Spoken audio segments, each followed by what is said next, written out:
Salut à vous, c'est étudiants en ligne.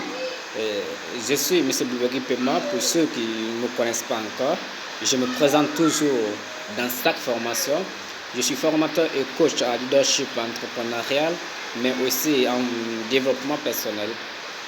Donc, dans cette vidéo et dans cette formation en ligne, nous allons vous expliquer l'entreprise et l'entrepreneur. Puisque nous avons eu déjà apparu ce qu'on appelle la définition de l'entreprise, les étapes passées pour pouvoir créer une entreprise.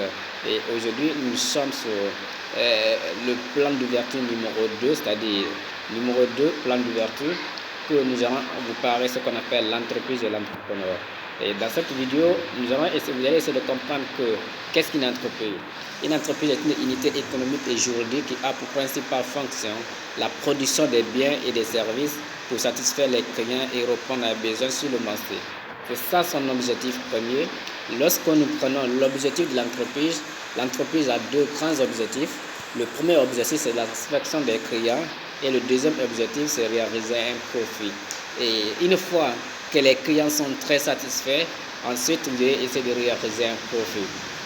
Ces entrepreneurs, je m'amène pour vous dire que la plupart des dirigeants d'entreprise commettent une très grosse erreur en mettant la priorité des actionnaires devant et en mettant en deuxième position la réponse des clients, c'est-à-dire la satisfaction des besoins des clients. Comment est-ce que les actionnaires peuvent être satisfaits si les clients ne sont pas satisfaits? Voilà pourquoi la première des choses à mettre en première position, c'est d'abord les clients en première position, ensuite vient les actionnaires. Et voilà pourquoi, quelle que soit l'exigence ou l'exigence qu'on vous donne, les fondateurs d'entreprise ou les créateurs d'entreprise, si on vous a pris, on vous a donné la responsabilité de la gestion d'une entreprise, n'ayez pas peur, mettez toujours le client en première position. Ensuite, il vient ce qu'on appelle les actionnaires, c'est-à-dire ceux qui ont financé l'entreprise et ceux qui ont investi dans l'entreprise. Voilà pourquoi l'objectif premier de l'entreprise, c'est la satisfaction des clients et ce second, c'est réaliser un profit. Et ce profit, une fois obtenu, cela divisé entre les actionnaires qu'on appelle dividendes. Donc, toujours dans ce plan d'ouverture, vous allez comprendre la structure de l'entreprise. Pour créer une entreprise, la première des choses, d'abord, ça commence par une idée. Quelles sortes d'idées que vous avez aujourd'hui pour pouvoir créer votre entreprise? Et lorsque vous avez une idée, vous devez obtenir un produit. Votre idée doit être un produit. Mais attention, vous devez pouvoir classer votre produit qu'on appelle la classification des produits.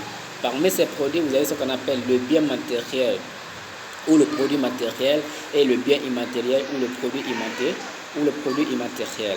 Parmi le bien matériel, ça peut être par exemple l'achat d'une voiture, et ça peut être vendre les chaussures. Et parmi les biens immatériels, ce sont des biens auxquels nous rendons service. Ça peut être par exemple des formations que nous faisons. Donc, qu'est-ce qu'un entrepreneur en fait? Et toute personne exerçant une activité à son propre compte pour répondre à un besoin sur le marché. Vous avez vu? Et ensuite, nous verrons ce qu'on appelle les types d'entrepreneurs. Parmi les types, vous avez les entrepreneurs excitants et les entrepreneurs inspirants. Et je peux pas juste augmenter quelque chose qu'on appelle les ouvripreneurs. Les ouvripreneurs sont des ouvriers entrepreneurs. Qu'est-ce qu'un ouvrier entrepreneur? Un ouvrier entrepreneur, ce sont des personnes qui sont à l'attente des clients. Ce sont des personnes qui travaillent lorsque le client apparaît et qui ne travaillent pas lorsqu'il n'y a pas de client. Tandis que lorsque nous prenons les entrepreneurs excitants, ce sont des entrepreneurs qui se lancent par émotion, ce sont des entrepreneurs qui n'ont pas de but, ce sont des entrepreneurs qui veulent entreprendre quelque chose, mais il n'y a aucune idée, il n'y a aucune expérience dans l'entrepreneuriat. Alors que les entrepreneurs inspirants, c'est le contraire. Ce sont des entrepreneurs, non seulement ils décident de se lancer dès le début de leur carrière d'entrepreneurial, pour le changement de leur vie. Voilà pourquoi vous devez comprendre les différents types d'entrepreneurs.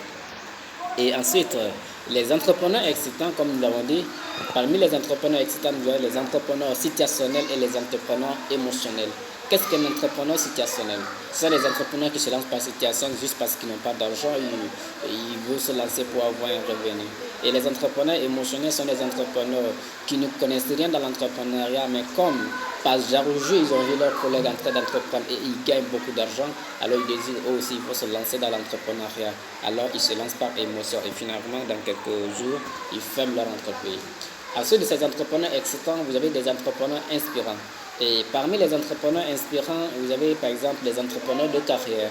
Ce sont des personnes, dès leur début de vie, dès leur but de carrière, ils disent qu'ils veulent être des entrepreneurs, ils ne veulent pas travailler pour quelqu'un, ils veulent être autonomes, ils veulent réagir. Et oui, ce sont des entrepreneurs qui disent que nous ne pouvons pas travailler avec le gouvernement en changeant le monde. C'est en restant dans l'entrepreneuriat que vous pouvez changer le monde. Vous avez vu, donc vous devez être un vrai entrepreneur. Et ensuite, vous avez les entrepreneurs inattendus. Parmi ces entrepreneurs, vous allez voir par exemple ce qu'on appelle les entrepreneurs inattendus. Voici ici. Ok, continuons. Parmi ces entrepreneurs inattendus, on les appelle les entrepreneurs de transition, c'est-à-dire inattendus, audacieux. Ils travaillent dans une activité juste par opportunité, alors ils décident de quitter dans le poste où ils étaient, c'est-à-dire que dans l'emploi, et ils viennent dans la création d'entreprises, c'est-à-dire dans la création d'emplois. Donc on les appelle les entrepreneurs inattendus audacieux. C'est-à-dire audacieux parce que si vous quittez d'une zone auquel vous étiez en sécurité financière pour aller dans une zone auquel vous n'entendez rien du tout, donc les entrepreneurs, ce sont des entrepreneurs vraiment audacieux. Ensuite, l'entrepreneur, sa clé principale, c'est la gestion du temps. L'entrepreneur connaît mieux le temps, l'utilisation du temps, puisque tout individu sur Terre. Voilà pourquoi ils ne blaguent pas avec leur temps. Si vous voulez travailler avec un entrepreneur, la première des choses à comprendre dans son chemin, c'est de comprendre d'abord son temps. Oui, comment il utilise son temps. Et avec ça, vous pouvez clarifier. Et ensuite, aimez ce que vous faites. Les entrepreneurs aiment ce qu'ils font.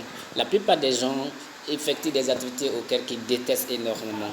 Et cela n'a pas de sens. Cela franchement, vous détruit et vous met complètement en retard. Voilà pourquoi vous devez aimer ce que vous faites dans votre vie. Et ensuite, apprendre sur l'isolement. L'isolement est un pouvoir puissant, qui développe votre maturité, qui développe votre motivation, qui développe votre analyse. Le simple fait que vous vous jugerez pour pouvoir atteindre une nouvelle chose est très, très, très, très important dans votre vie. Voilà pourquoi apprenez légèrement aussi. Ne soyez pas tout le temps avec les gens. Il faut que des fois vous soyez avec vous-même. Vous-même analysez ce que vous faites. Est-ce que vous avancez bien? Est-ce que ce que vous faites, ça évolue? Est-ce que ça a des impacts? Ainsi de suite. Vous allez comprendre exactement tout cela dans l'isolement.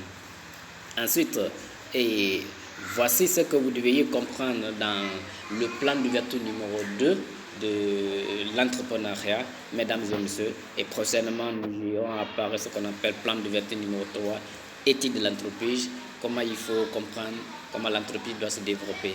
Et nous vous remercions. C'était M. Boubori Puma, votre formateur, votre coach formateur en leadership en développement personnel, mais aussi développeur d'entreprise. Restez à et connectez-vous car il y a des bonnes choses qui vont venir encore après.